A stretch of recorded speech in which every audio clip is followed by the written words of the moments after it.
For today's little adventure, I'll be reading Mr. Seahorse by Eric Carley. Eric Carley, Mr. Seahorse. Mr. and Mrs. Seahorse drifted gently down through the sea. Mrs. Seahorse began to wiggle and twist the way and that. "It's time for me to lay my eggs," she said. "Can I help?" asked Mr. Seahorse. "Oh, yes, thank you," said Mrs. Seahorse, and she laid her eggs in a pouch on Mr. Seahorse's belly. "I'll take good care of our eggs," said Mr. Seahorse. "I promise." Mr. Seahorse drifted gently through the sea. He passed right by a group of trumpet fish hidden in a patch of reeds.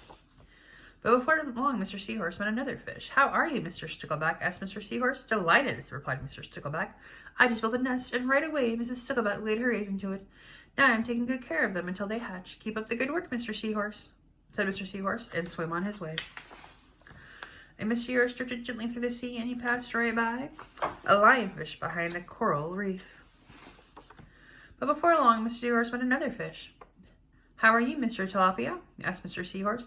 Mr. couldn't answer. His mouth was full of eggs. I know, said Mr. Seahorse. "Miss Tilapia laid her eggs. Now you are taking good care of them until they hatch." Mr. Tilapia nodded his head. "You must be very happy," said Mr. Seahorse, and swam on his way. Mr. Seahorse drifted gently through the sea. He passed right by a pair of leaf fish hidden among the seaweed. But before too long, Mr. Seahorse met another fish. "How are you, Mr. Curtis?" asked Mr. Seahorse. "Perfectly fine," replied Mr. Curtis. "Mrs. Curtis laid her eggs, and I have stuck them on my head. Now I'm taking good care of them until they hatch." "You are doing a good job," said Mr. Seahorse, and swam on his way. Mr. Seahorse drifted gently through the sea. He passed right by a stonefish hidden behind a rock. But before long, Mr. Seahorse met another fish. "How are you, Mr. Pipe?" asked Mr. Seahorse. "Couldn't be better," replied Mr. Pipe. "Mrs. Pipe laid her eggs along my belly.